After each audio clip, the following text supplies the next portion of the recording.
Hello guys, good morning. आज आहे आपला व्लॉगचा डे 7. तर आज मस्तपैकी आवरलं आणि स्टॉपवर निघालो पायी कारण की आज होती थोडीशी बस लेट.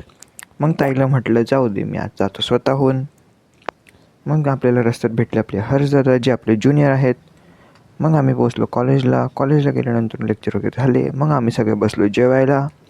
हे बघा, तुम्ही बघू शकता आपले रोहित दादा, अजय दादा आणि आपले वाडिले दादा. मग जेवण वगैरे करून आम्ही आलो खाली प्रॅक्टिकलला. प्रॅक्टिकल चालू होतं तेवढेच आम्ही केलं आमच्या अथर्व दादांना थोडंसं इंटरव्ह्यू घेतला. नाही भेटणारच नाही शकत. मग तुला तुझं भविष्य अंधारात दिसतंय की उजडत दिसतंय? डोंगरांमध्ये आहे आता. तर मग आम्हाला भेटला होता फ्री पिरियड.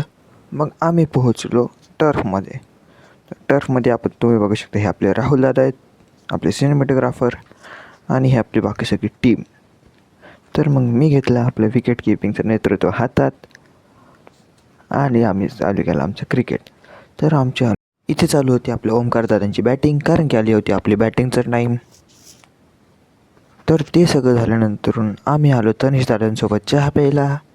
तर तनिष दादांसोबत बोलत होते त्यांच्या मित्रांसोबत. मग मी आलो घरी येऊन बघितलं तर शौर्यन ते फुटबॉल खेळत होते आणि मी निघालो ऋषीसोबत बाहेर. घरी येऊन मस्तपैकी जेवण वगैरे केलं आणि बसलो बाहेर शेकोटीला. आज थोडीशी थंडी होती, मग आम्ही केली शेकोटी. आजच्या ब्लॉगसाठी एवढंच. भेटूया आपण परत उद्याच्या ब्लॉगमध्ये. तब तक के लिए बाय. सावधान रहा, सबस्क्राइब. बाय.